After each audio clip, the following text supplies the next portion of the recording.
yimi Sabatha ibenhle kwabangcwele nanda 88.4 FM uThabo kaSambutho obingelela ekseni kuyisabatha mhla ka19 April 2025 indaba njalo ngisikazi 2024 esikona desaphuma ku 2024 sisekuseni kuyisabatha sihleli phezulu entabeni zaseNgqaqhubo kuyinanda 88.4 FM la sekhona ohlelweni lakho kungena njalo 426 ngamasabatha lithi sikhumbule kuphakameni sikhumbule imlaleli ungasithola lapha ku WhatsApp othi 0687649969 ila ushare khona umyalezo sithole kwi app inanda 88.4 FM uyayithola lapha ku Google Play Store uyidownload faka efonini yakho hayi inando uyithola ngisho akuthiwa pressure kuyilwandle ukwazi futhi ukusithola live Facebook sikhumbule kuphakameni phinde futhi usithole kusikhumbule kuphakameni YouTube page khona ama video ufike wabone lapho ukwazi ukuthi usibambe khona ngihambi ke ngedwa ngihamba naye umfundisi uJesse Mhlongo Mshumayeli usibise Mshumayeli asibingelele ngiyabonga Thabo umfundisi nabalaleli beYinanda FM sibonga ukuthi uJawu uvumile kube siphinde sihlangane njengoba sasishiya sisho ke sithi mina enhle yesabatha amen mfundisi sibingelele kuphi nakuphi la kufinyelela khona iphimbo lala kulomsakazo waseNgqaqhube sibingelele kwabalalele sibingelele Canon SA osiphathela uxhakaxhaka sibingelele nase studio kubaba uMahlase la umfowethu uSambutho sicela uNkulunkulu abe kanye nathi sisenze umsebenzi wakhe amen namhlanje sisekhona kwi-weekend enkulu i-weekend yephasika amabandla ngala nangala asephasikeni bese kuba nenkinga ukuthi hawu amaNazaretha wona yini angalenzi iphasika thina sonke sibe sisephasikeni kodwa singakangeni la kulento yephasika kukhona into engifuna ukudlula kuyona la ngoba bathi insakavukela isiyinsakavukela iyanda thina sibuye sihlale la ku social media siyibone lezi zinto othi ngeke ngidlale le clip inkolo ke yakwashembe inkolo yamanga inkolo engekho baphathi iBhayibheli lesilwana leli kodwa la kuthi Jesu khona bathi shembe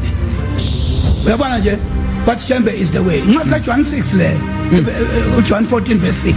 la khona uJesu athi imini indlela neqiniso nokuphila akekho baba ngaphandle kwami bona sobethi shembe is the way of which abafowethu angeke ngibazonde futhi ngeke ngilwe nabo angilwe nabo but we must iqiniso silikhuluma ukuthi shembe inkolo engekho lo iqiniso ushembe akavume ukuthi uJesu inkosi uthunywa uThixo ngoba iBhayibheli mabefuna ukuhamba manga istory esixoxa amakhehla nje anje ngami anenjebe enkulu amayixoxa wezwa amakhehla athi ushembe wathi ukuthi kwaba ukuthi bekuxoxela ngazozela bekuxoxela bayaya abantu boyinikela khona kwaShembe bayinikela ubuthaphuthaphu amadoda agcwele abayothatha abafazi ngidabana uthola umfazi uvele umhlale bahlale ebhentsini ukhombela ugalo ngakhala ayi20 abafazi abanankinga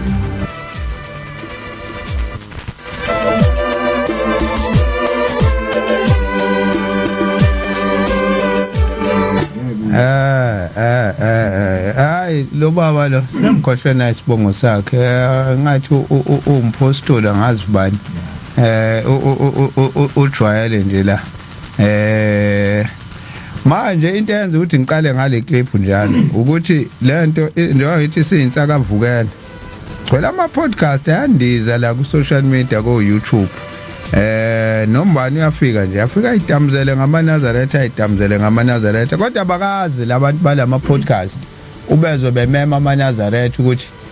awakazochaza inkolo yabo now into yokuqala nje lo baba mdala ngesingaye futhi uyiskola senkolo yobuKristu kodwa uyagagamela manje ngoba ukhuluma into engayazi. Oqala ayikho inkolo yakaShembe. Kunomuntu ekuthiwa uShembe. Owathi uNkulunkulu kuba akazokwakha ibandla labaNazaretha. Akubuthi inkolo yobuNazaretha manje uthi inkolo yakwaShembe. Okokuqala nje lokho kuyamkhipha. Kumbeka eceleni kulento ayikhuluma ukuthi uqala lapho nje usamlalela akayazi into akhuluma ngayo. Aphinde futhi uzokhuluma ukuthi kuba uShembe uyavuma ukuthi uJesu uyinkosi. Zingakho ihlabelelo ezikhona uShembe ekhuluma ngoJesu. Ikephi la imphike khona. Inkinga yakhe ukuthi usuke wakhuluma ngenkolo yakwaShembe wangakhuluma ngenkolo yobuNazaretha ukuthi inkolo yobuNazaretha iyamvuma yena uJesu. Akazi futhi yila ngivela ngave ngabona khona ukuthi lo muntu akazi ayifunda ngisho ukufunda incwadi noma ihlabelelo okuyonto eningi zikhona incwadi esihlala esikhuluma ngazo ubhalile ubaba umnyande eziningi ezitholakalayo zikhona nje ziningi ayikho incwadi yamaNazaretha akayithatha wayifunda. Number 3 bese ngibhekise kunabo nalabantu bama podcast abaloke benza ama podcast bambelanda abantu bezokhuluma lo landa umuntu ukuthi azokhuluma amvumela ukukhuluma ngobuNazaretha yena uqobo akazi lutho ngobuNazaretha ulanda umuntu futhi ongazi lutho ngobuNazaretha ukuthi akazi ukukhuluma bese futhi engawamema amaNazaretha ukuthi azoyiphendulela phela kulento ekade ishiyo ukuthi hayi nakho la kuthiwa nina nokuthi hayi useshilo nje manje usuyayibona lento ukuthi ngathi iyimpi nokuhlasela phakathi siyahlaselwa siboshwe izandla bese siyahlaselwa lapha ya bakhona oChris balando Enigma mafe bayidamzele nje ngoShembe kuphele kanjalo nabanye bakhona so lento le iyanda impela and masithula ingakho ngithi ake ngiqale ngayo masithula kuzoloke kwande kuba bake bathi ke silent is consent mshumayeli futhi mawuthuli kwesinye isikhathi chaza ukuthi ingoba ingekho into ongayisho uyavumelana nalokho kushiwoyo futhi manje hayi napha nabo bethuli futhi bayayazi lento ukuthi kunebhenchi lapho vele ufika ukhethe nje ukhombe nje uthatha abafazi nga20 usho njalo phela lo khulumayo uthi hayi isizathu esenza ukuthi kugcwala amadoda lapha ya ukuthi uthatha abafazi nga20 uvela ufika uyikhomba uyithathe lo mfunayo futhi masithuli siyavumelana naleyanto le eshiwo into nami sengenza ngidlule kuyona ukuthi isiningi lento kusabathe hayibo iyanda lento engicabanga ukuthi yandiswa ukuthi futhi nathi siyayiziba siyathula umhlaba uzogcina usuyikhola ukuthi hayibo hayi khona ngempela lento ekhulunywa lapha ayike ngicabanga ukuthi mhlambe ke khona ungafuna ukusho umshumayeli ngiyabonga mfowethu Thabo leli bandla lino 115 years laba khona lezi izinto okhuluma ngazo nakhuluma ngazo lokhuluma yayiqala sidilike nje angithi kuShembe kuthiwa wandiza kushobona kushobona abambonanga kodwa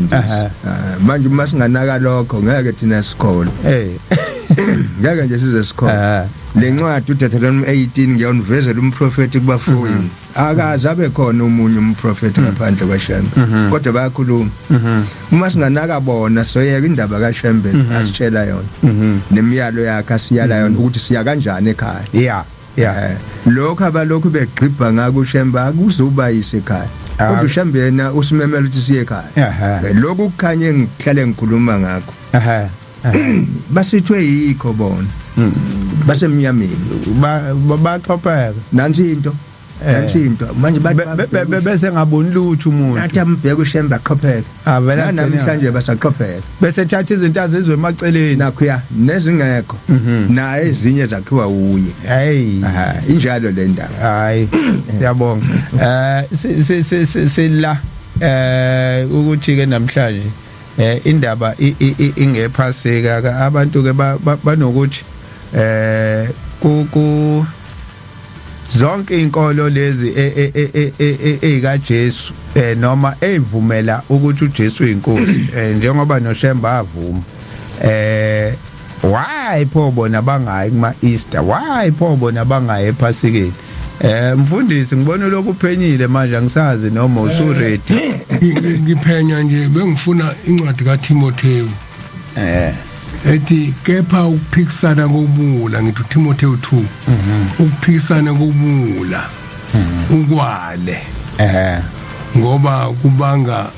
ingxabano bese bedideka abangakholwa. Bangazi ukuthi kuthiwani. Lensizwa ifuna simentabeni siphikisane nayo ngobula. Ngoba lento eyikhulumayo iBhayibheli lithi ubula. Firstly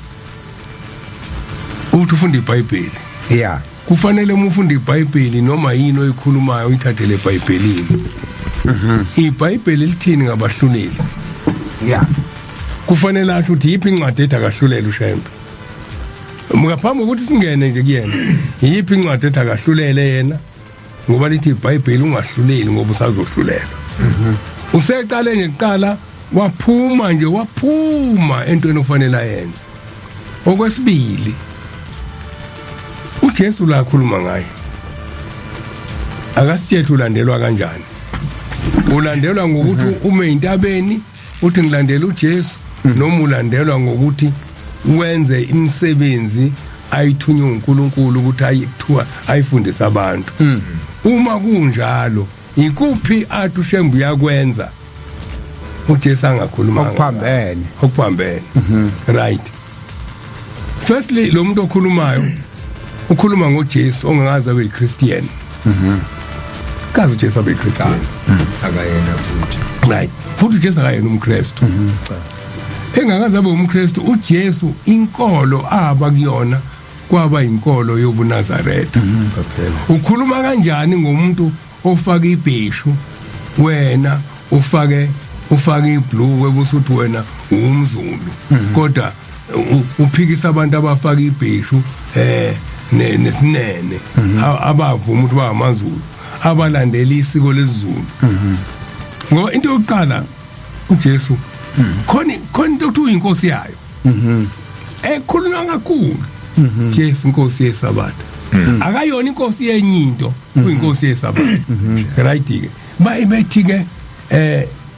iSabatha nomlufu usuku ungalilandela. Ayikho leyo nto. Noma yini uNkulunkulu afike nawo noma uhulumeni afike nayo emhlabeni ibe nemgomo yokukhombisa ukuthi wena ulandela yona. Kuyaye kube nemigomo yokuthi wena ukuleyo nto. Ubungoma mnemgomo yakhona ukuthi uhamba uphethe induku mubingelela umuntu uyathoba. Muzovela uduyisa ngoma sikubona ushaya ama high heel ayophambene nomngoma. Manje nake indaba kaJesu uma inkosi yeSabatha. Uma inkosi yeSabatha ufuna ubonakala wena ugcina iSabatha. Okay asivumeke. Athi ke uyaligcina iSabatha alikhethwa ngosuku isonto. Exodus 35 ningabasa umlilo ngosuku leSabatha. Yena khona usuka ngabasi ngalomlilo ukuze alandele imigomo yenkosi yeSabatha. Akakwenzi konke lokho. uJesu waye sebuNazarethini wathatha isifungo sobuNazaretha. Uma njoba ngowakamhlongo makugcatshwa kamhlongo ngizocaba. Yeah. Manje uma uthi wena wakamhlongo ungacabile kube kugcatshwa kamhlongo awuyena wakhona. Khona incwadi lapha ethi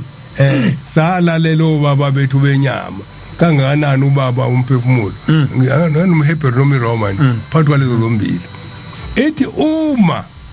singakwazanga ukulalela ubaba kushuthi sabe isihlahla.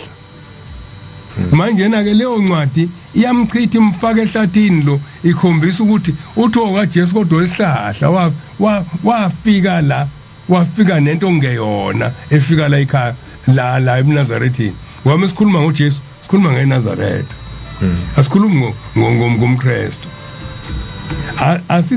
Asiphikisana. Ingakho ngithi bengifuna incwadi kaTimotheo ethi ukuphikisana kobulu kwale.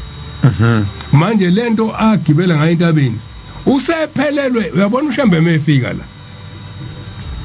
Siyakule ndaba manje. Yeah. Ayifunde lencike yakho uMosi ithini? ephi uverse 3 womthandazo umthandazo wesabatha mesabeni uJehova izizukulwane mesabeni uJehova izizukulwane ngezizukulwane nigcine imithetho yakhe anilobele uJehova ngenceku yakhe uMose ukuze ukudumisa kwenu kwamukeleke uThixo emkhosi uma udumisa uJehova ukugcina imithetho yakhe ayilethe ngenceku yakhe uMose ingakho sila namhlanje sithi leli phasika abakhuluma ngayo bathi kukhulunywa ngalo kwiThora okuyiTestament ingakho sochaza asolo siphikisana nalo baba kodwa namhlanje sizochaza ukuthi why thina iphasika lingekho kuthina yini iphasika liqala kanjani yini eyadala kubuyiswe kuliwe manje masubheka uthi uJesu mehlangana noSathane akukona okaNkuluNkulu ukumentabeni kuthiwa niyophikisana amen uNkulunkulu avumi kule ncwadi kaTimoteyu uyakuphika ukuthi simentabeni siphikisane uthi encwadini kaPaul uthi kwenye asihlangane sibonisane hayi siphikisane lo othi memeza afune kuzophikiswana akayena wakuleli iBhayibheli uphumile kulona namhlanje nake sizochaza le ndaba mesabeni uJehova izizukulwane ngezizukulwane nigcine imithetho yakhe anilobele uJehova ngenceku yakhe uMose umuntu oqala wafika nomthetho kaJehova uMose kwase kuba khona isivumelwano sesibili ukuthi iphuliwe imithetho kaJehova abantu isiphula imithetho kaJehova wenza isivumelwano sesibili uJehova wayesethi ngizogcwalisa isivumelwano sami sokuthi ngizawuthumela indodana yami ize emhlabeni ifike ikhuluma indaba yami abantu abayemukela njengoba injalo bafuna okwabo njengoba bashintsha ukufika kwayo basebethi bangamaKristu bona balandela indodana abalandeli imithetho kuthiwa la mesabeni uJehova so ngena noMoses kanjalo nakuJesu kuzokube kuthiwe mesabeni uJehova nigcina imithetho yakhe anilobele yona mesabeni noJesu ofika nemithetho uJesu aqhamuka nemithetho yakhe manje bona benze ngathi uJesu qhamuka nemithetho yakhe base beshintsha bathi sama Christians akho umthetho yakhe afika uyasho kuMateyu 5:17 18 angisile othini ngathi ngize kuzochitha umthetho nabaprofeti angizeli kuzochitha ngizukugcwalisa lento esho ukuthi kwase kuzogcwaliswa ngizokugcwalisa ngokuba ngiqinisile ngithi kuze kudlule izulu nomhlaba akusoze kwadlunya gamana linye nasicashana sinye somthetho kuze kudlule kodwa komthetho yodlula uthi kwasicashana njalo so kuseyiloya yakaMose cha ngicabanga ukuthi umuntu useyichaze kangcono la kuleya ndoda khona la uShembe lesihlabelelo 132 siphoxa into eyodwa wemnumzane emawulalela ngazi noma ulalela eNanda FM akayilali akulelwe okay khona ephasikeni mangenzeka avule uWhatsApp angilaleli thingithini uShembe kwesinye seyihlabelelo zakhe ngiye ngafica ngelinye ilanga ebhasini ngazi siphoxa obani la siphoxa ilabantu athi uShembe mesiyale encwadini yakhe yesabatha ethi ungayibheki nokuyibheka intombi esiganile omunye umuntu yini iphutha intombi esigana omunye umuntu ukuthi ifike isizokufundisa ukuthi kuthandwa kanjani izokufundisa ukuthi kuthandwa kanjani ungazi ukuthi ixoshwe yini la isuka khona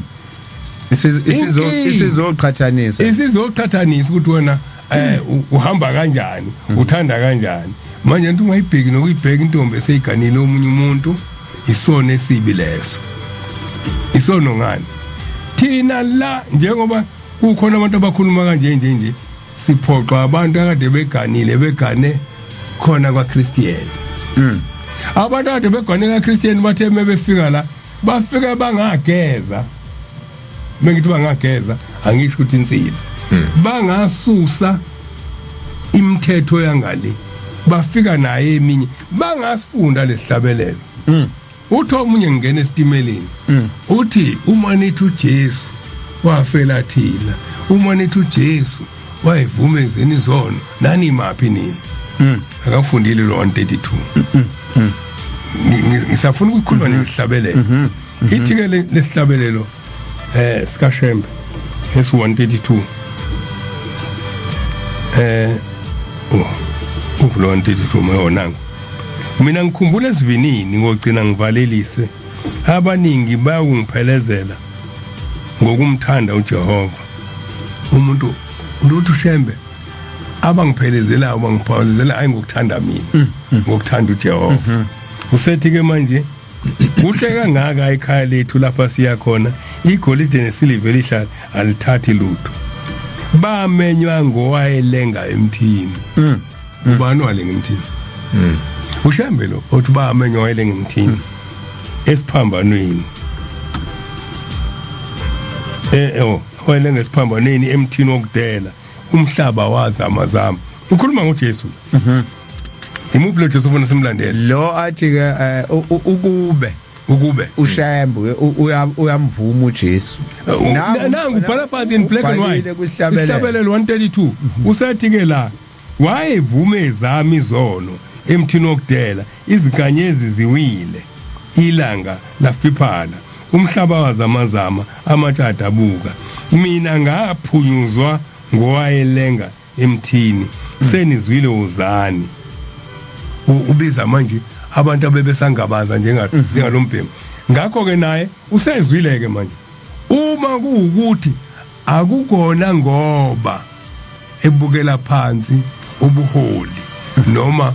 isithunywa sasezulwini esiushembe usezwileke uJesu ukhona la ukhuluma ngaye akeze mengezi uzogcwalisa kona ukuthi yena ubengakhuluma indaba kaNkuluNkulu ubekhuluma indaba yokuthi ubona abantu begijima bayongena kushembe akabuza ukuthi niswa yini kuyena akababuzi futhi abantu ngoba kufuna abuze niswa yini kushembe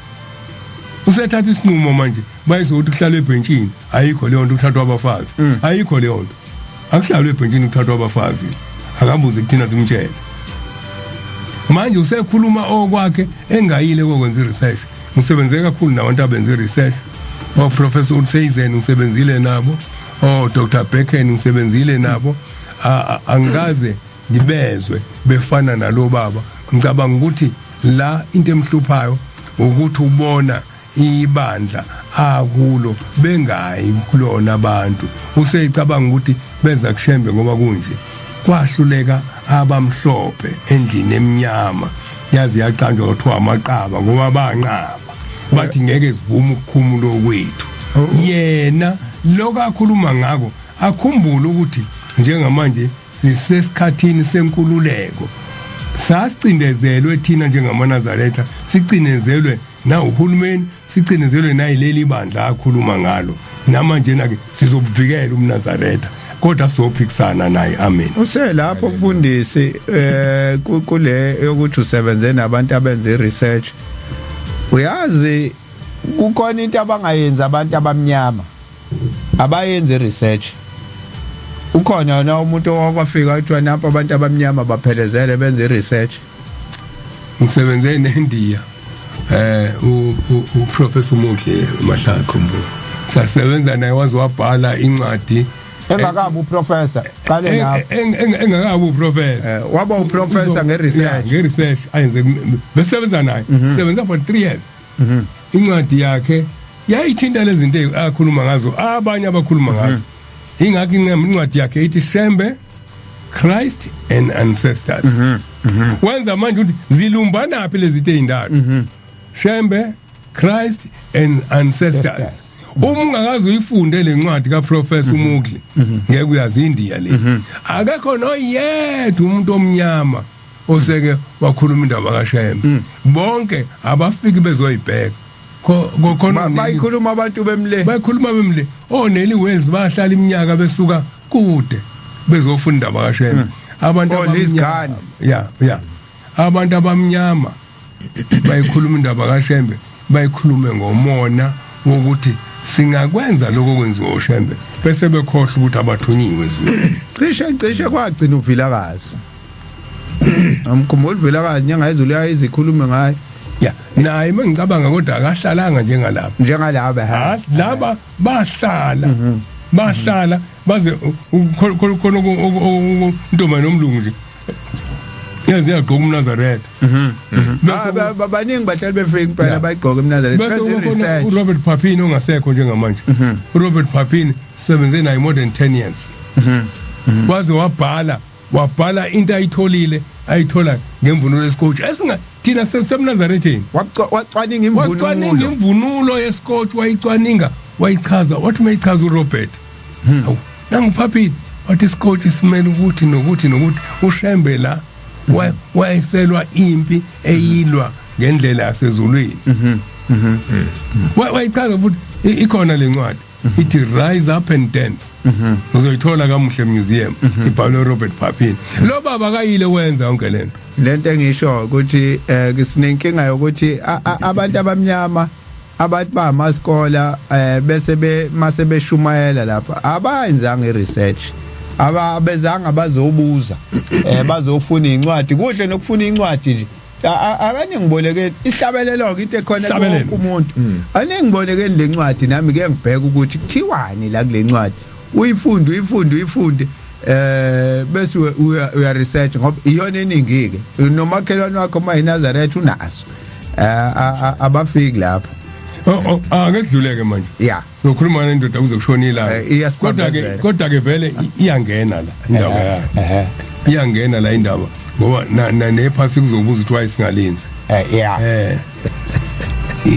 yini iphasi asiyakuyona incwadi Exodus 12 siqale lapho nje yini ngoba phela libhaliwe ku Exodus 12 libhaliwe singavele sikhuluma sebezothi sikhuluma okwethu ngifunda kabi ngikhohlwe ibuza kusele ibuku 12 othi ngibona nami ukuthi indima yakho ithini hayi iqale nje iqala Exodus 12 uJehova wayesekhuluma kuMose na kuAaroni ezweni laseGibhithe ethi le nyanga iyakuba kini izinhlobo inhloko yezinyanga ibe inyanga yokuqala eminyakeni kini kubo asho ukuthi kunombani mase inyanga yokuqala wechaza mhlase kuzwakela yebo ngenzela ukuthi nawe ungifakazele futhi kini mase la indini kufuka umuntu athi uyabona nje wanihleli kanje kuzoba inyanga yokuqala kini asikaphuma isitshele umuntu inyanga yokuqalile use lapho ke mfundisi angithi bona laba abasiphiksayo unyaka abawuqale ngoJanuary bathi inyanga yokuqala kodwa abanikazi bephasika laba bathi inyanga yokuqala uApril uAbibi lo wathi sikhuluma ngesabathe edlule so sisenyangeni yokuqala manje ngokwale ncwadi awuqhubeka ngoba uyabona kwakhona isiqalile iyaxovana lento esiyaxovana ke manje right le nyanga iyakuba kini inhloko yezinyanga ibe inyanga yokuqala eminyakeni kini khulumani kuyo inhlangano yonke yakwaIsrael nithi ngolweshumi lwale nyanga yilona lo makazithulele iwundlu ngokwezindlu zawuyise kube iwundlu ngendlu uma abomuzi uma bomuzi bengalaneli iwundlu wothatha nomakhelwane wakhe oseduze nomuzi wakhe njengenani labantu kulelo nalelo wundlu anobala inani elithile njengokudla kwalowo nalowo muntu iwundlu malingabi nasici libe ngeleduna athi phethe nalento kube nalelo libe ngeleduna libe nonyaka munye nilithathe ezimvini noma ezimbuzini niyakuligcina kuze kube sosukwini le14 lwaleyo nyanga ibandla lonke lenhlangano yakwaIsrayeli liyakuhlaba ngakusihlwa baza kulithabatha igazi balibhece insikeni zombili zomnyango nasekhothameni lomnyango ezindlini abakudlela kuzo baza kuyidla inyama ngalobo busuku yosiwe ngomlilo bayakuyidla kanye nesinkwa esingenamvubelo nemfini babayo ningalidli liselihlaza noma liphekwe nokuphekwa ngamanzi kepha losiwe ngomlilo ikhanda lalo kanye nemlenze yalo nezibilini zalo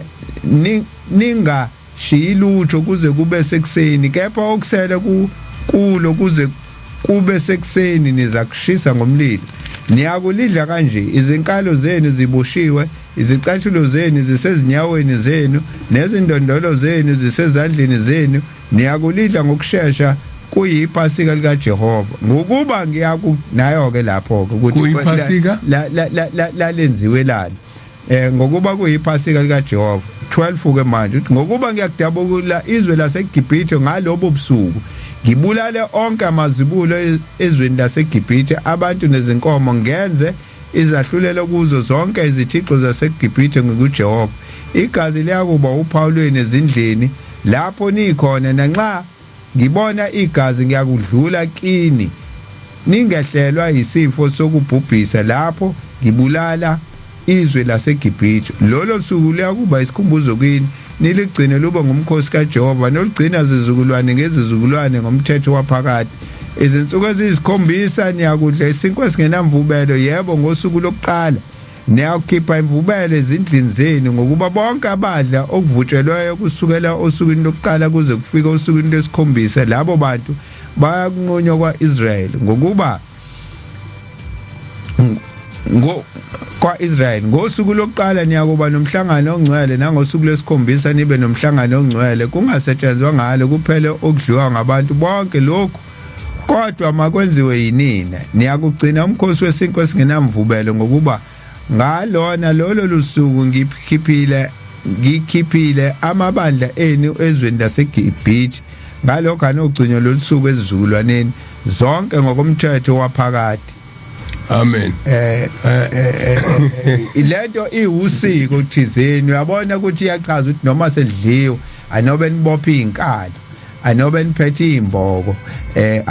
iyachaza nje ukuthi idliwa kanjani nibonga ukuthi uNkulunkulu ngalolu suku wansindisa enkembeni yaseGibhithe yebo kuthiwa amabandla enu kanti kwakubangwani nakho umbuzo wena uthi kwakubangwani la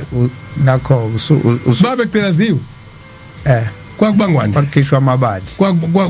kwakubangwani mokhulunywa ngamabandla kwakubangwani yini le yayibangwa ithi ke enye incwadi ngenzela isikondzeleli iphasika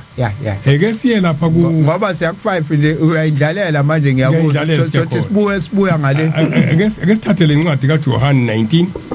verse 31 khona abaJuda ngokuba kwakulokulungisa akushiyi ukuthi la amakhola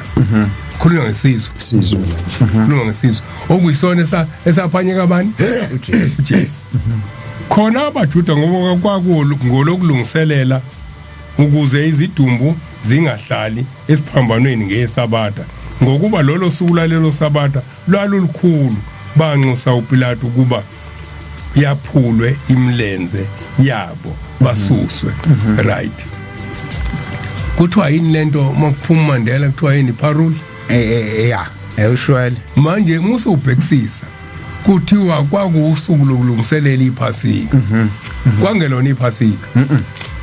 kwakulokulungiselela iphasika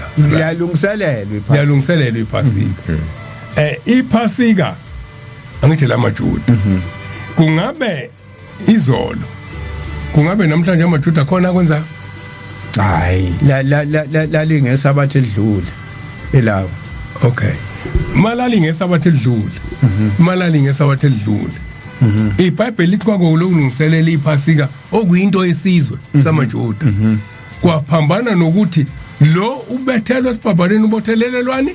inkolo ubethelela inkolo politiki mebothelelwa inkolo yasethi amaJuda usenza iphutha kusho ukuthi ngoba manje kwakufanele umuntu afele khona esiphambanweni lo akakafi kushaya isikhathi sokuthi kwathiwa ngalolu suku ungalengi umuntu esiphambanweni sebethi ke asimthule esiphambanweni manje umbuzo yini edala kulesikhathi esikusona iphasika linga correspondi nalolu suku lwamajudo lwadala uthehliswe siphambanweni uphendula uthini lapho kuthiwa ke ayeseza kamabutho ayaphula imilenze yokuqala neyomunye owayebethelwe naye esefika kuJesu abona ukuthi usefile kawaphulanga imilenze yakhe ake sithi masibuya ngale mfundisi bese siyiqhubha le ndaba yethu siyabonga sikhumbule kuphakameni noThabo Sambothi ya siyabonga sibuyile sikade sathatha ikhefu kancane sikhuluma indaba namhlanje enzima kakhulu yokuthi if lento yephasika ngelinye ilanga iqondana nendaba kaJesu ukuthi ngoba kwakolokulungiselela iphasika ithenye isizwa umlungu uprofessor uArmstrong uthi wayikala indawo ayekuyona uthi wavuka in person usho njalo uArmstrong uthi wavuka ewumuntu uthi uhambile ngonyawo esuka eGolgotha eyalapho ahlangana khona umlungu lo akekho umuntu omnyama owenze research angazi uthini uthi wahamba 3 days angikho ke lapho kodwa ngifuna ukukhuluma lento yokuthi njengoba kuyiphasika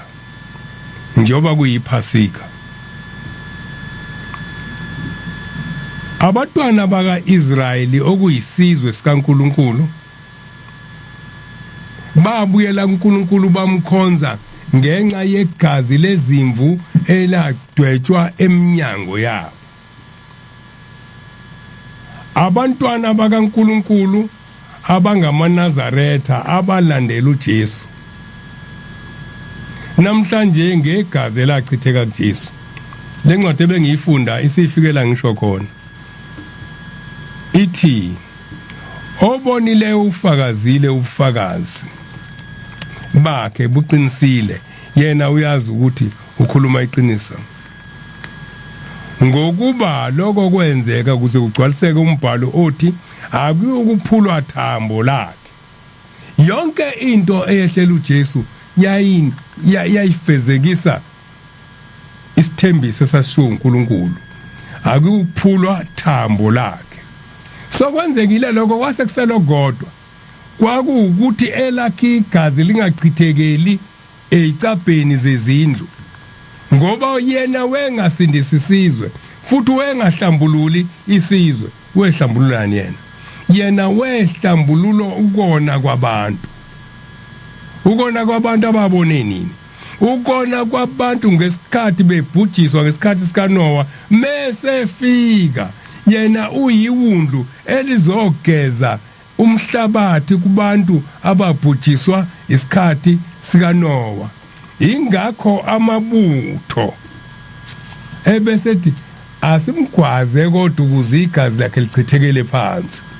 wona icabanga ukuthi amlimaza kanti alandela ukuthi kufanele igazi lakhe lichithekele enhlabathini ukuze bonke abantu abafa bejezisiwe ngesikhathi kubhujiswa umhlaba ngesikhathi sikaNoah bagezwe ngegazi likaJesu umbuzo ke zimbili lezinto la eNazarethini ngalesikhathi siqondana nesikhathi okuthiwa isikhathi somhlangano wamadokodo ngomhlangano wamadokodo sigxila kakhulu ekutheni inkosi isikelela ubaba noma ezule ezintabeni engenayo indawo yakhe ingakho kufanele siphume emakhaya noma ungekho emhlanganweni la khona inkosi kuyahanjwa kuyiwe ethempeleni kufike kwakhiwa amadokodo khona la madokodo akhelwane kukhunjulwa isikhathi ezule emahlane engenaye indawo yakhe amaJuda ke wona enze njani amaJuda nawo ayaphuma endlini wona akwenza ngoOctober ayaphuma endlini angathi wayiphambane kangaka isikhathi eside kanje ngoba awenza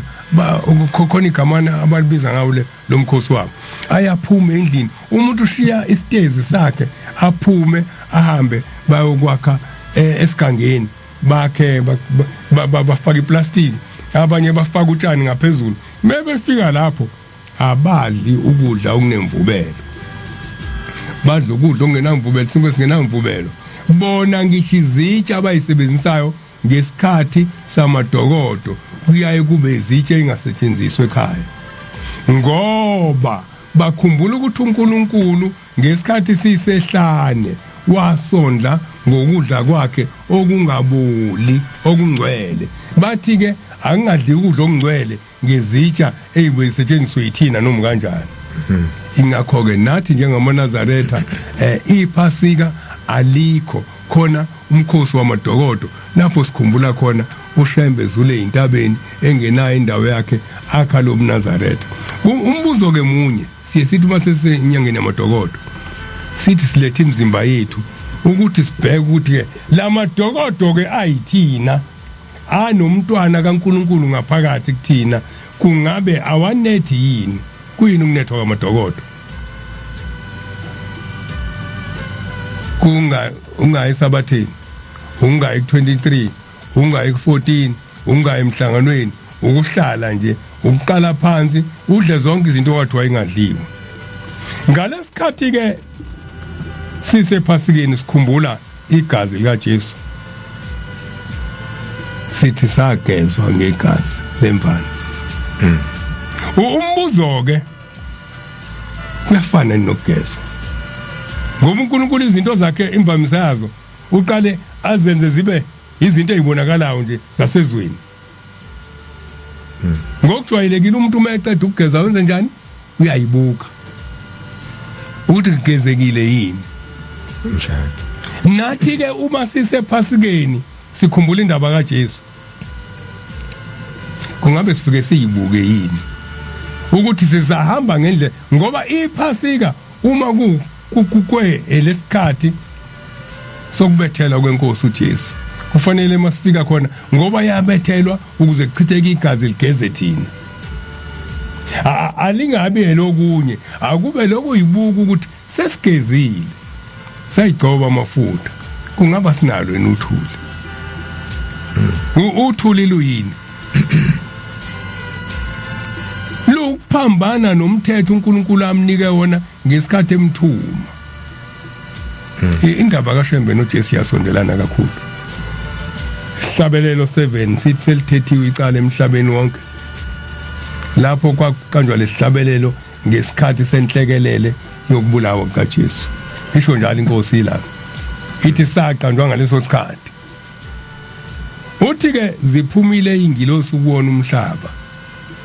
nansi enye ingilosi iphuma empumalanga yamemeza ngezwe elikhulu engilosini ezine mengithi ezine zingaki u4 kusho ukuthi kune ingilosi ezine ezase zidiniwe izona ezayihlohlimba ukuthi hey awubhujisa umhlaba uthi uNkulunkulu hayi selithethiwe icala awulithethwe kanjani icala selithethiwe icala uthi uShembe uthi njengoba ngila namhlanje ngibuye kwesihlanu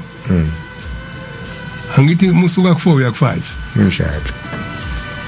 ithi inkosi yasephakameni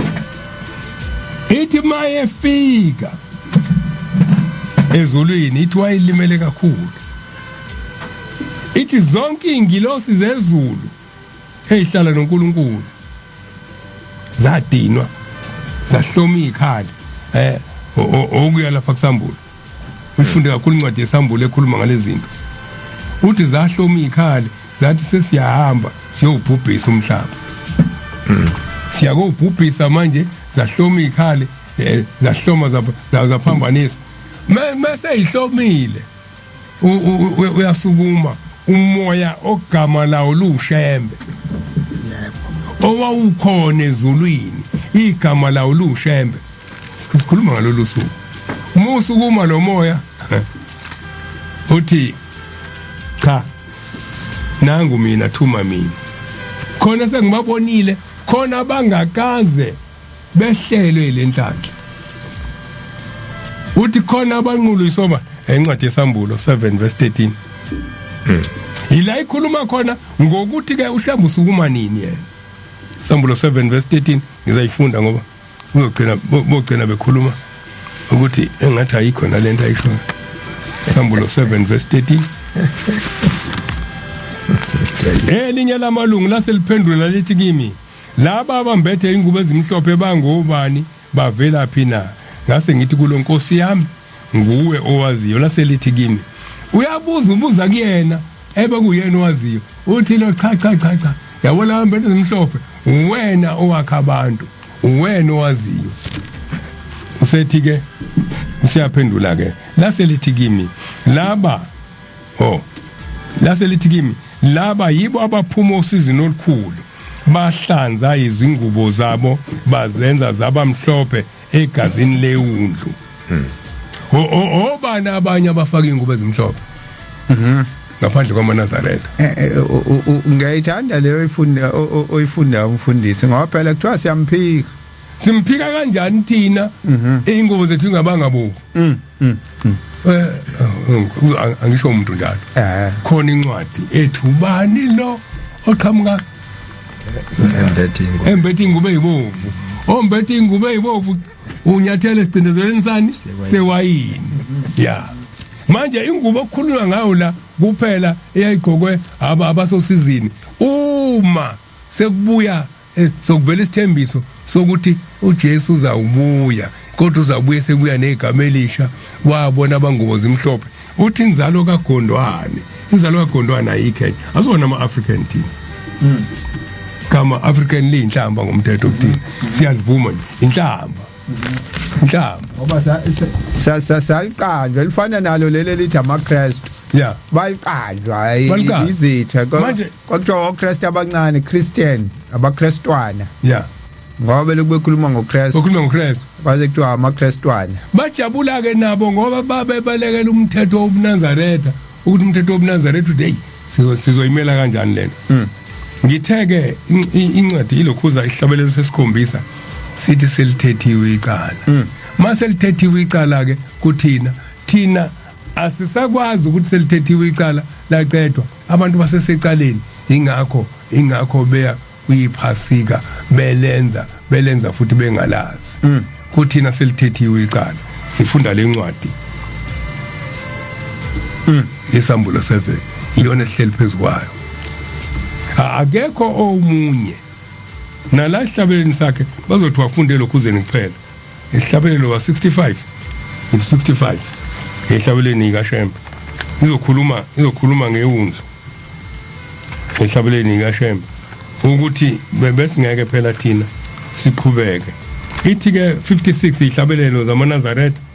hayi inhlokomo yabathandekayo yamthokozisa uSmangade iyananela nabangcwele abangubo zawo zigeziwe zenziwa mhlophe egazini lemvana eyabafelayo uShembe njalo losho njalo Shembe losho lo Shembe kuthiwa kamvumo uJesu hayi inhlokomo yabathandekayo yamthokozisa uSmangade yenanela nabangcwele abangubo zabo zigeziwe zenziwa mhlophe egazini lemvana eyabafelayo hayi inhlanhla abamenyiweyo entokozweni yabakhethiweyo number 2 ihlabeleni kaShembe sesingangilihlabela sikhuluma ngoJesu sesithathu ngisize Nkosi yami ngothando lobuntwana olungafiyo amen Nkosi yami ngincede Nkosi yami ngincede kufeni Nkosi yami amen Nkosi yami ngazise izizwe ngezizwe ngothando lobuntwana olungafiyo amen Nkosi yami namabandla asezulwini ngoJesu umkhululi ongafi uShembe njalo usho njalo kuthiwa namabandla asezulwini abantu aboba nenhlanhla ukuzobuza indaba kaJesu la amabandla asezulwini kuphela kodwa amabandla asemhlabeni ayobuka ebese banomona ehalela ukuthi naba abantu banda angezi ukuzobuka ngoba abasezulwini ngoba basezulwini ukuthoze amazimelusi kodwa abasezulwini bawubuzi lento wena oyenzayo Shembe ngoba yasezulwini kuleli iBhayibheli lezi zinto oyibhalela ngoba zasezulwini bayizwa into yasekhaya uyithatha bayibona into yasekhaya uyithatha ithenye incwadi yami uJohn uJohn bani kodwa ngizoyivula mase ngithanda ithini ngizoyithola ngivula mase ngithanda uJohn lencwadi Johann ithini mayikhuluma ithi nabaningi babethanda kodwa ngokusaba abafarisi ikhona sizayifunda nje khona manje ngeke ngibaleke ngizoyithola nanso-ke siqhamukile 12 ngishilo ngathi angithi yami ngiyayazi 12 verse 13 ayikho into esatshwa abantu ukuza kushembe ukuthi sobe sibatshela iqiniso ayikho into esatshwa shembe abantu ukuba amaNazaretha ukuthi asibona amaNazaretha akubona obasemhlabeni bafuna izinto zomhlaba bafuna ukugunda amakhanda acwebezele umNazaretha akugundwa kodwa ke uma uyelinye ibandla uyagunda asisho ukuthi ba wrong abekho wrong ngoba bathathanga isifungo somNazaretha abagunde bona manje na abangasabiki ukuzobuza indaba zasezulwini zokuthi asigunde ngani befuna ukubuza indaba abeze la uthi ke la nokho abaningi naseyikhulwini bakholwa nguye kodwa ngenxa yabafarisi abavumanga funa bakhishwe emasinagoge uyazi ukuthi mase avakashe omunye wamalungu ebandla nalomuntu othishemba kamkhonza uJesu oxoshwe manje kakhulu kodwa uphuma kunabantu abaningi oxoshiswa kambatho okwathi ubulandeni kona la ngokuba babethanda udumo lwabantu kunodumo lukaNkulunkulu khona uJesu wamemeza wathi okholwa yimi kakholwe yimi kodwa kakholwa yimi kodwa ngongithumileyo awubona mina ubona ongithumelayo ngize ezweni ngingikukhanya ukuba yilowo nalowo okholwa yimi angahlali bomnyameni manje na ke abantu bafuna ukuhlala emnyameni ngoba basabani basabuthi mebeze kukhanye kushembise kukhanyile phela ukukhanya kuveza izinto efihlakele ukuthi uyifihlile mawuthi uzokhanya bese kithi bha ingani inkosi ikhuluma leyo nto mayikhuluma ngenkanyezi nesele ikhuluma leyo nto ukuthi isele la ithimsela ngamathi inkanyezi ngoba manje isizokhanyisa la ehlathini ayivele yawela ehlathini mningi imkhuba la ehlathini isizokhanyisa imkhuba la ivele obala la ehlathini wenzani wena awuyixoxa leyo ndaba mshumayeli yesele cha ngiyayizwa lena nangumfundisi naye yisho njengoba nisho nje kodwa ke indaba isekukhanyeni indaba yokukhanya kuyingane kwa Johann 12 njengoba ethi umfundisi kedesho lapha ke siqala lapha ku35 khona kuJohn 12 uJesu wathi kubo sekuyisikhashana ukukhanya kukhona kini hambani nisenokukhanya kufunane banje ubumnyama uhambe emnyameni akazi lapha yakhona lokhu kokwenza sixake into eziningi esingahlangene nazo xa nisenokukhanya kholwani ukukhanya niba abantwana bokukhanya uJesu washo lokhu wemuka wacasha kubo noma bezenzile ibonakalise ingaka ebusweni babo njengoba kunjalo namhlanje le ndoda iyasho ukuthi bayaya kushembe beyocela lokhu nalokhu abakholwanga uye ukuba ligcwaliseke ke izwi likaIsaya umprofeti alishoyo lokuthi inkosi ubani okholwa intshumayelo yethu ingalo yenkosi ibonakaliswe kubani na ngalokho babe ngekholwe lokhu uIsaya washo futhi ukuthi uphuphuthekisile amehlo abo wenza inhliziyo zabo zabalukhuni bangaboni ngamehlo baqonde ngenhliziyo baphenduke baphiliswe bonke labantu abagxikayo imisebenzi abayibuki bese beyibuka beyihlole ukuze baphile ngayo lokho engihlale ngikusho la endlini ukuthi umama kholonke ayefuna uNkulunkulu abambona kushemba uma engabaza bese sondela kushemba alingisa uNicodemus eza kuJesu alingisa umbatho usasho uNicodemus alingisa yebo alingisa umbatho la eThaphamasi ngoba umbatho uhamba ufike kwakhe alingisa nomgomo wabuza umgomo abafundisi labo kukhulunywa ngabo abafundisi ababefunda yebo ngoba umgomo uyasho uthi ngizodlula la ngiya kwamaci kanti ngishiya uJesu uyambuza kanti kwakuyizinsuku zePhasika leli sikhumbuzo esikhuluma ngazo wayePhasikeni uthi kanti uJesu safika yini ngoba wazi lokho okwenziwako akwenzeka kuJesu ebatshazwa yena ehalaliselwe ithi indlondlo namhla ifikile mfundisi abambonanga njengoba bengamboni yena namhlanje injalo le ndaba lokhu kukhanya ke wathi uJesu akubanjwe hambani ngokukhanya uma sekufikile ukukhanya kuyazikhanyisa izinto njengoba isho lencwadi nasenhlizweni kukhanya nasengqondweni nakho lokho kugxeka kukhanya ngizogxeka lento kanti izosiza mina hawu yini ibe lapha lento ingabe la iduze kwami ngoba sekufika ukukhanya siyakwazi ukuhlukanisa ubumnyama nokukhanya manje ke la kushembe le ndoda ebikhuluma ukuthi bayeza impela abantu hayi ngoba kumnyama kuyakhanya balethwa ukukhanya babizwa ukukhanya lokho kwake kwabiza indoda kwakhubisa ngomunye unyaka isuke eJudiya iyezwa kuthiwa hayibo khona ushembe eJudiya ke ila emthunzini KZN sengaze ukuthi abantu bazocathi ukukhuluma eJudiya salushongo la kwesenkosi umshazi unomfana khubisi uyagula lokugula sokwelashiwe kodwa akuphumi kuphela uphethwe yini lo mfana kunento ela eswini adlala bese iyasukuma lento iyenyuka lana umgulugulu bawubuke nje uzozosithela lawo cabangweni phansi kovalo umfana afe othi makhathaleni avuke lo mfana cha bengcono lokho kufa nje kufa nje kwansuku zonke hawu nansi indaba bo kwenze njani ngolunye usuku bese bethi asambe asofuna ushembe lo shembe uma bemfuna bayamthola emthwaluma khona umuzi wakithi la kuthiwa igospel bayafika nje kuseni amadoda awu7 hamba nalomfana khubisa khona umfundisi hamba nalomfana hayi umfana akaguli phela bayasho bona ukuthi uyagula hayi ukuthi uyintothololo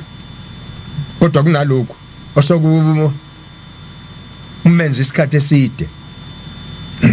unani lo mfana bantabami usho njalo Bhombela bantabami kwenze njani cha umfundisi sikhulelwa yile ngane uyeyibuka uBhombela hawu inani uthi kunento nje isukela eswini kule ngane yenyuka uyibone la yenyuka lento yenyuka ngaphakathi eswini izala bathi ke laba abantu unenyoka esuka la nje izomcima la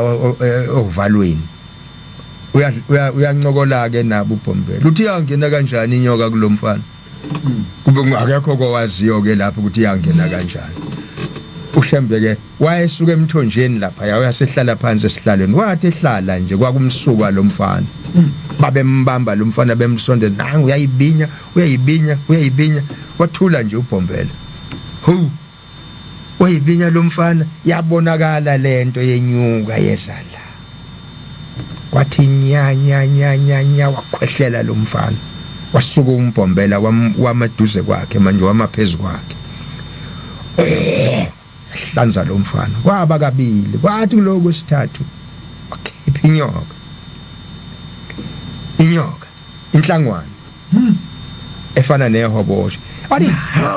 yathi mayithile inyoka phansi la eyikhofa lo mfana bathuka oyise bathuka bama lapha ya kusukuma omunye washona ehlathini uyabuza uBhombela hawu uyaphi mntanami wathi ngiyofuna induku yokushaya lenyoka uthi uBhombela yeke inyoka beningayikhipa ingane niyishaya ayisekho lenyoka ifile sesindile lo mfana wasinda umfana ukhanya leyo msebenzi ayinakwa kunakwa yena uShembe nje ukuthi ithi indoda la ikhuluma ngibuka yonke lento iphisa ithi ingane kwani hayi akeze simtshela sibakhombisa abantu namba sasikhuluma lana ngabafana bakaCebekhulu siyobona intshebe bakhona siyobona intshebe namhlanje ukuthi ingane kwane le ayikhona ngaleso sikhathi kodwa manje mawufuna ukubona lento ekaShembe kufanele kube nemali ngoba uzohamba ngokukhola kwakho lokho ufakile upetrol kuthiwa shona le namanje ukhona dumisa imoto sami ngeke ngakhuluma esefikile kuthiwa dumisa imoto semzini yabantu uzofika ukhonjiswa ngeke ngakhuluma esefikile ngcine la entanda ngomunye unyaka baba ilanga utshala imoba njengoba zisekhona namanje siyawudla kumoba inkwawo futhi ke la kunamahlathi hlalele phansi nje impela uma sezudla uyayibona indima ezidlile mase ubuka udliwayo abantu cha izinkawo useyathuma indoda yakwantashinga umayethu uyahlola ubabilanga la hayi le inkawo seziuqedile umoba wami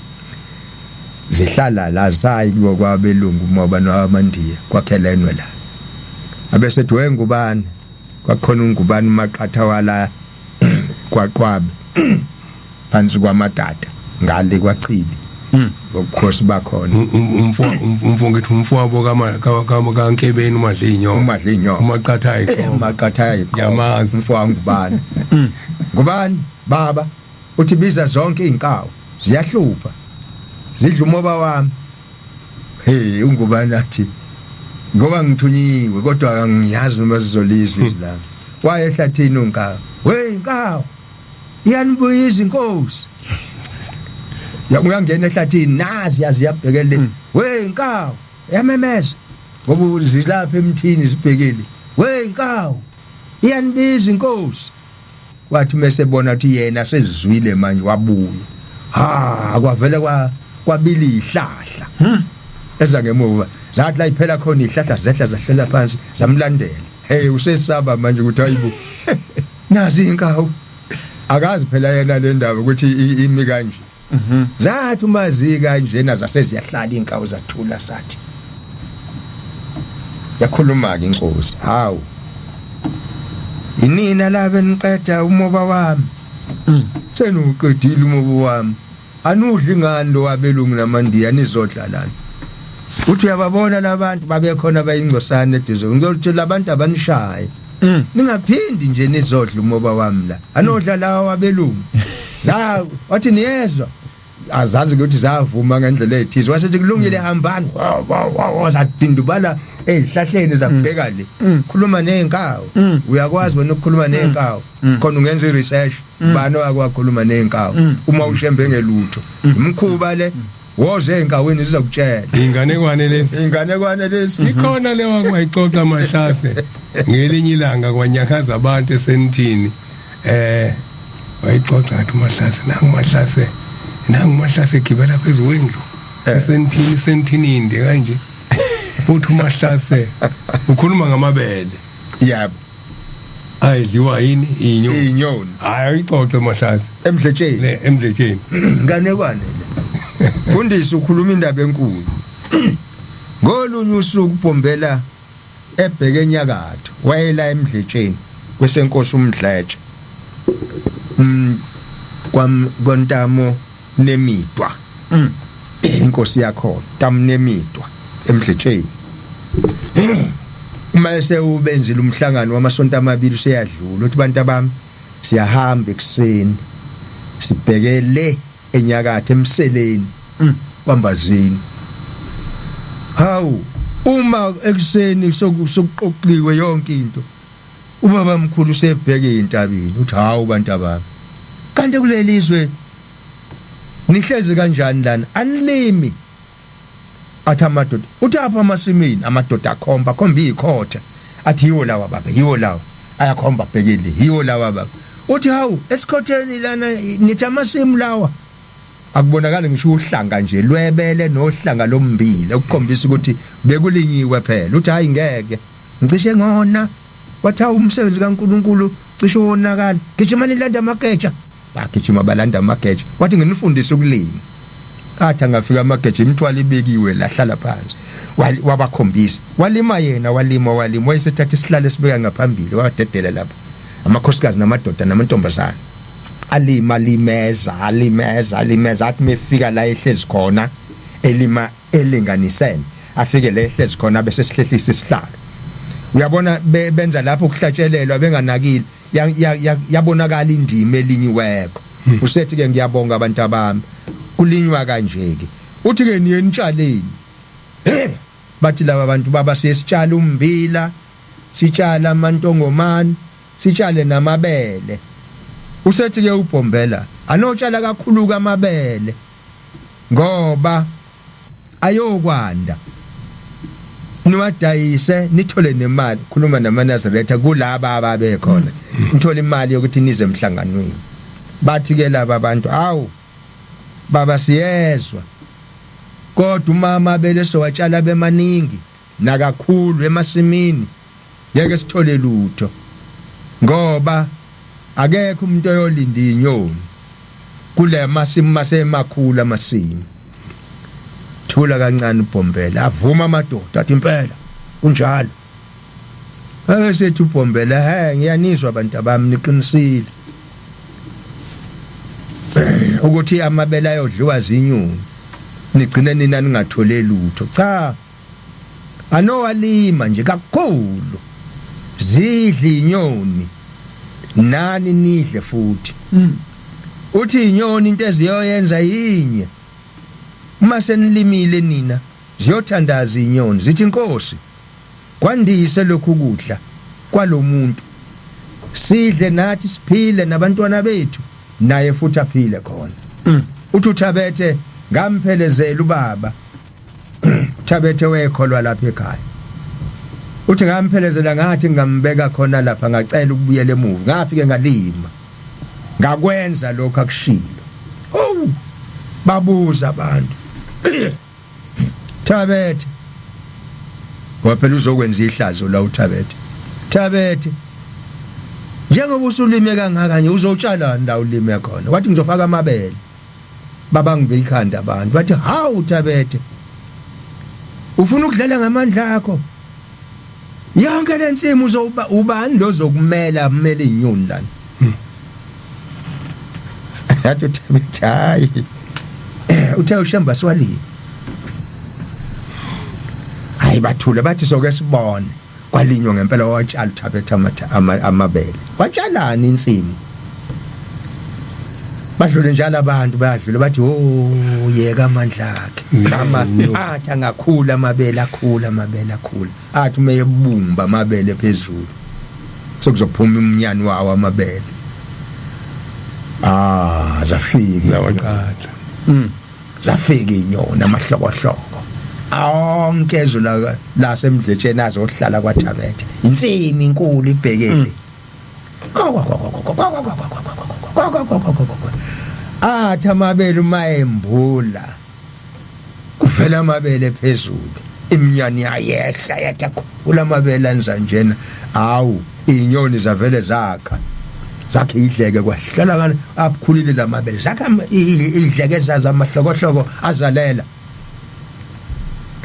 athe babuvu amabele achamsela amahlokohloko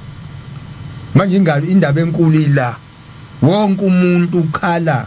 ngoThabethe ukhala ngamandla kaThabethe hawu Nkosi yami uThabethe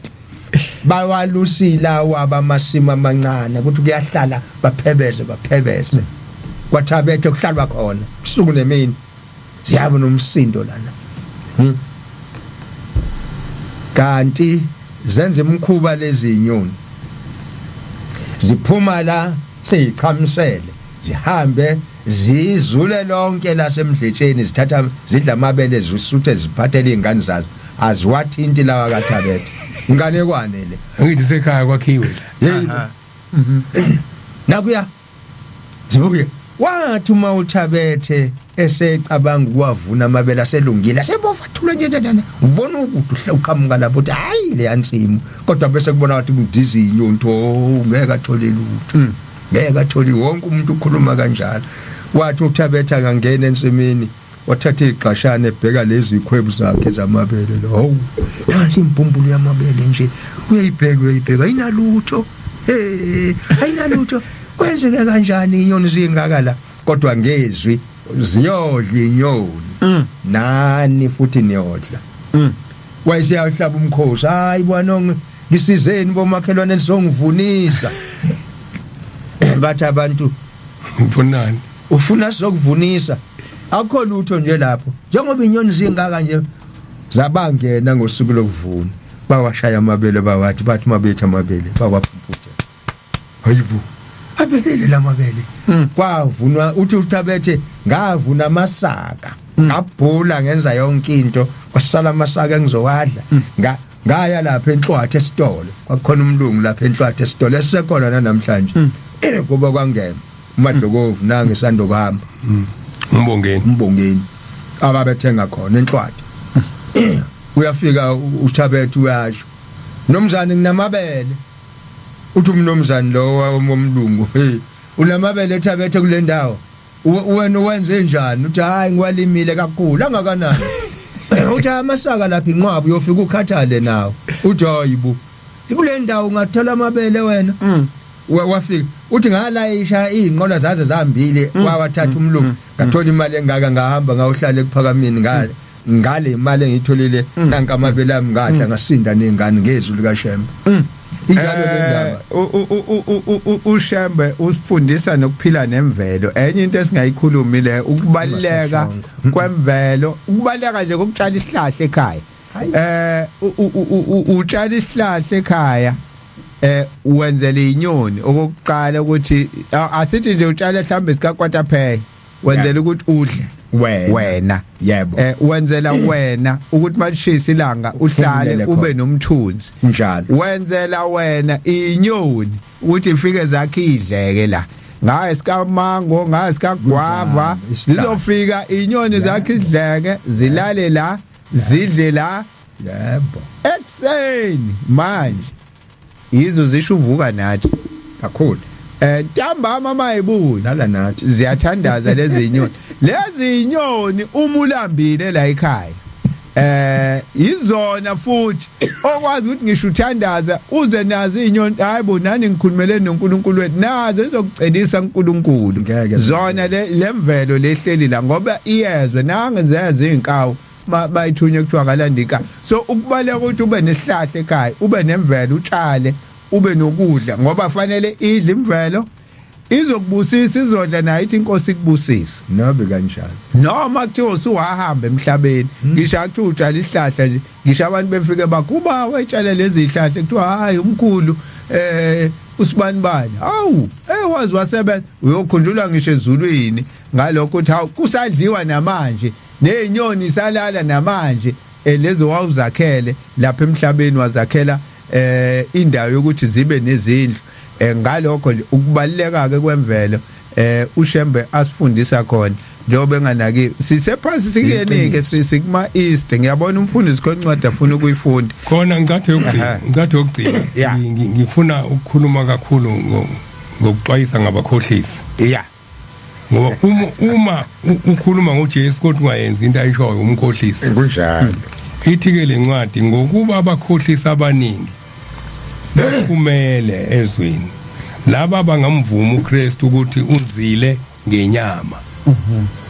lowo ungumkhohlisi nomphika uKristu ziqapheleni nina ukuze ningalahlekelwa ngesinisebenzileyo kodwa namukele umvuzo opheleleyo enikusebenzileyo ukukhuluma ngoKristu bese nenza akufundisile yena uma ningakwenza okufundisileyo nithi nilandela yena nizolahlekelwa enikusebenzile ukuze kubonakala ukuthi nina senidukile anizokhuluma nganithume kona nizobuka abanye wendlala isithebe somusa phambi kwezitha zami uma kufuna ukubona kusesithebeni somusa awuqalaza izitha uqalaza phi esithebeni somusa uqalaza izitha nje ingoba uyazi ukuthi akho lutho lizohlala esithebeni somusa ubona umuntu ebhizi ethuka abanye nje egxeka abanye ingoba sokuphelile akuthunyiwe ukuthi azokusho ngakho uShembe uthunye ukuzokwakha ubuNazaretha ukuzovuselela ubuNazaretha ukuze abantu bakhumbule imisebenzi kaJesu Kristu. Mfundisi Mshumayeli isikhathi ke manje sithi quarter usithi 45:46 u14 minutes to sekuseduze siphume sizwa kubalaleli sekubuye kube mnandi umuntu aza ayelate lapha kubalaleli size sikhohlwe sizwa kubalaleli khona manje kukhona indaba umfundisi useyangikhumbuza mayifuna uMateyu 23 ya Mateyu 23 kukhona ngoba njengoba kuyiphasika kahle hle kufanele ngayi isikhathi sokukhumbuzana ke okungenani ngemthetho ukuthi uJesu wayithini kodwa silithola iphasika noma uEaster ngoba kusekubika nabakuyona lento badide uShambe wayengeke avume senze lento ngempela ngoba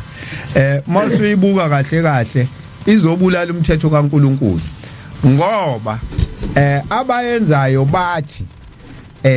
ngokufa kaJesu ngephasika bathethelelwa kushuthi bakhululwa ngisho emthethweni bathethelelwa izono kushuthi bona sebengenza noma kanjani ngoba bafelwa ongakuthi kusindiswe nomuntu wayengekho nomuntu wayengakazalwa kodwa bathi sahlawulelwa thina sathandwa ingakho ke manje bengasawugcina umthetho bathi umthetho wawowalaba ya abangafelwanga uma ngangalalela omunye umfundisi wapheshe ku Creflo Dollar uwazi wathi ngisho uMaria unina kaJesu wayengasindisiwe insindiso yenzeke esiphambanweni umuntu nje ozalwe before uJesu abethelwe akayizuzanga inhlanhla yokuthethelelwa abantu abathethe ongayikhethanga inkosi ngale kokuvuka akayitholanga inhlanhla yokuthethelela usaboshelwe uboshelwe emthethweni manje uma ke wena uthe ngiyayikhetha inkosi uJesu njengenkosi nomsindisi ngale kokuvuka kwayo kushuthi unenhlanhla ke uthethelelwe wena akusafanele ugcina umthetho uyayichaza ke lento yakho basho njalo ke namanje so wayengeke kuShembe asivumele ukuthi siyongena entweni ebulala umthetho kaNkuluNkulu yena efikile wazosifundisa ukuthi dumisani uJehova amen wazosifundisa ukuthi mesabeni uJehova ngcina imithetho yakhe kusho yena uthi asigcina imithetho kaJehova bathi ke laba abakuma Easter nePhasika njengoba sikhuluma nje bona bakhululekile emthethweni abasekho ngaphansi komthetho umthetho kwakuyinto nje encindezelo uShembe wayezovuma kanjani ukusifundisa leyo Mateyu esithe Mateyu 23 yes mhlambi igcina phi ekuverse 4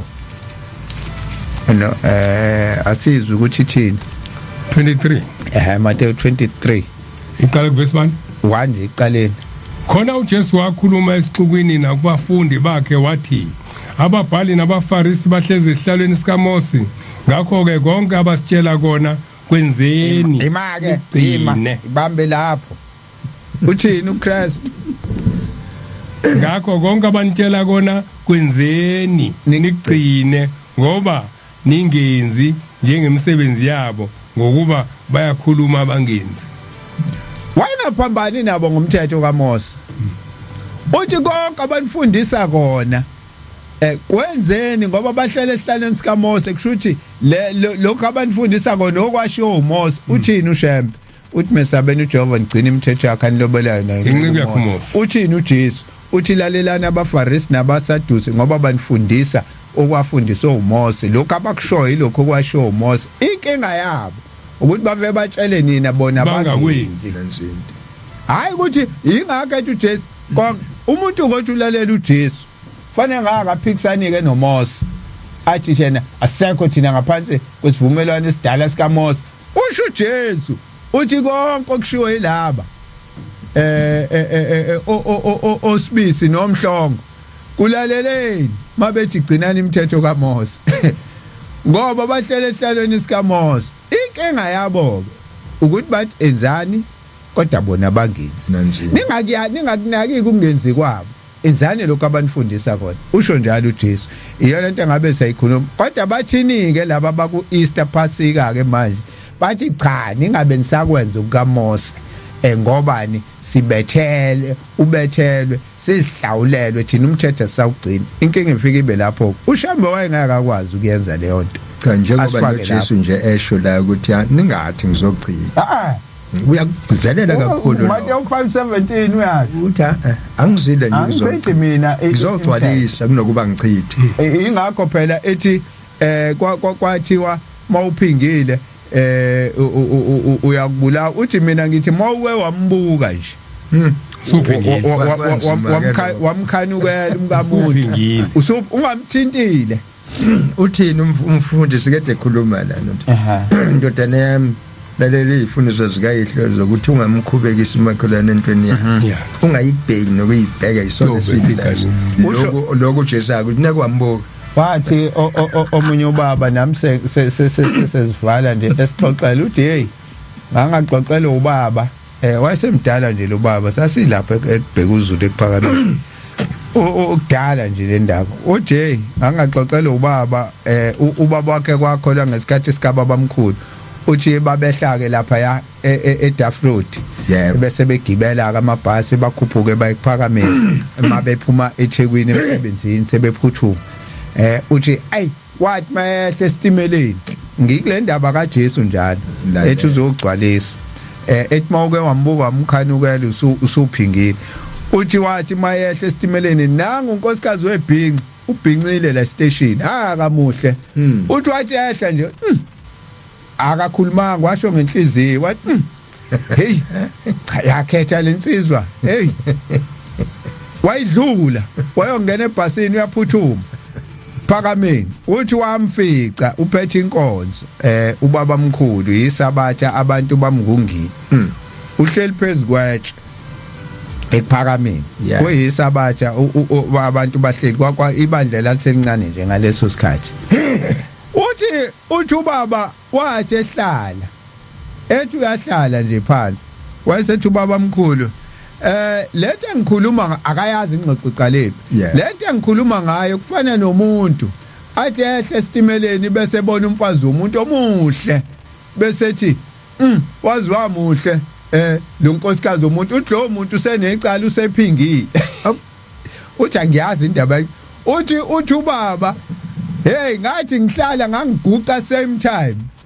ngaphakamisa izandla yathi uthini mntanami uthi ngathi babe mina loyo obuka unkosikazi womuntu ngehle station athi wazwa wathi inkosi kubusise mntanami waseqale eqhubeka nenkonzo yakhe uShembe ufakazela uJesu futhi ukhuluma ngento angazange ayibone kwathi ukhuluma ngale ndoda engenayo ukuthi wena njengoba ungena la ungcolile usungcolile uthi akazange asho lutho nje wathi ayi yakhetha lensizwa uthi wayidlulela uthi hey mntanami umfundisa ke indaba yezulu ukuthi hey kunzima ungena ezulwini mina ngake ngaba nenhlanhla ngoba ngazivuma isono ngene ethempelini kukhulunywa ngazo isono sami sidlamini ngibe nesono sokuthi ngibuka umfazi womuntu nje ngamncoma hayi umfundisi nayi indaba yama crossbands ngiyayithola le kade sisifunda nayi indaba yama crossbands Jeremiah 7 awubona ukuthi benzani emzini yakwaJuda nasezintaladini zaseJuda Jeremiah 7 ungayiqala ekuqaleni uyifunde yonke futhi uma uthanda kodwa mina ngiqala ku17 awubona benzani emzini yakwaJuda nasezintaladini zaseJerusalem abatwana batheze izinkuni oyise baphemba umlilo abesifazane baqova inhlamba ukuba benzele inkosikazi yezulu amaqebelengwane bathululele abanye uNkulunkulu umnikelo wokuphuzwa ukuba bangicunule babhizi ngeindlela kunama crossbands noma ama crossbands ukuthi ama crossbands adlayo nje acunula uNkulunkulu babhizi badla ama crossbands kodwa bathi basephasini ake ngifunde la abalaleli ku Facebook lapha live wethu uthi ugalo the conqueror amancamncamo sondiya ngibingelele studio naze namchazela kahle ubaba asethembo uma enezindlebe uzwini ngiyabonga ukuthola ithuba lokunilalela kuningi umuntu akuzuzayo kulolu hlelo uShembe nigcine njalo amen ake sibonela ngenzansi kunani hayi asela ku WhatsApp babthwala kwamasho uthi imini yesabanhla ayibenhle kwabangcwele amen pule ngitsothethe ngiyabingelela sitode kuba bomfundisi nobaba omshumayeli noBhuthabo ngihleli nani nginilalele siyabonga kakhulu izimfundiso ensipha zona sibonge nokusipha ulwazi lephasika amen bonga Nqulunga ngiyabingelela basakazi bami okhuluma ngobola ngani Nqulunga eRustenburg ngiyafisa ukwazi ngaleli phasika okuthiwa lenziwa uShembe ngo April ohambeni lwakhe lokugcina ebheke enyakatho ngiyacabanga ukuthi uyayazi le ubungane ayibuzayo kungcono kubuya ichaza ngeke ngakhuluma la okokuqala angazi leli alishoyo lokuvela enyakatho kodwa engikwaziyo esike sikufunde ezincwadini zomlando ukuthi uShembe fika kwakusontwa ngesonto kwa isabatha elifike ngo1922 la lenziwa nephasika ngoba kwakusekhona uKristu kancane phakathi izinto engakayishintshi uThemba kwesikhathi ke waseyishintsha lento lokuyishintsha kancane lento oyisho umfundisi uthi namakhosazane kwakwafika amakhosazane ePhikisana inkosini ilanga yavuna laba baronke yacetha noShembe lezinto zakhe uqale lokuyishintsha kancane ekhipha lokho efaka lokho ekhipha lokho efaka lokho kwazi kwahamba seshiya ke izinto zakhe seyimile ngendlela lafika ke ilanga lafikela ayina ke nje laqondisa yonke into ake le kuzongqulunga kuyayazi uyayazi la ixoxa khona wayekade eqhamuka emkhosini wamadokodo hayi wephasi uyayazi ungqulunga angacashi ehlathini ubuza into ayazi akavela obala athi kwenzeka kanje futhi engathi umuntu angamthola umthithi ungqulunga ngiyamfuna nje kakhulu asenodlala ungqulunga uyacasha lokho ecasha lo hayi ungqulunga angazoganga musu uganga ngqulunga ngizomthola bheka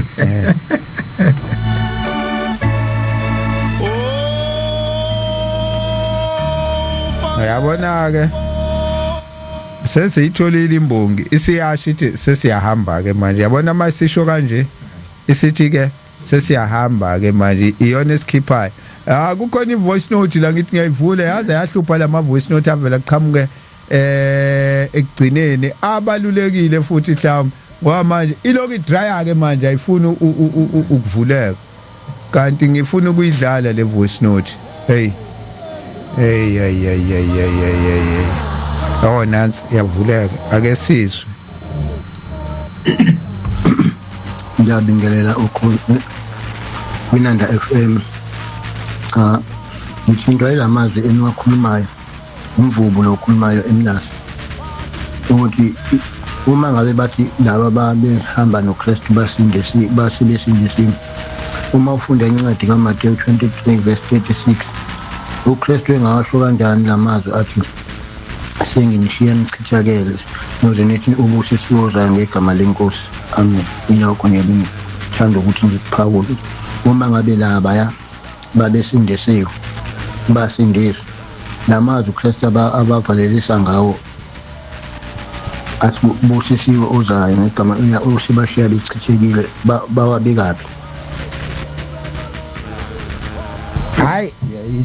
inzima le ngicela sivaletseni asibonge Thabo sibonge nakubalaleli beyinanda FM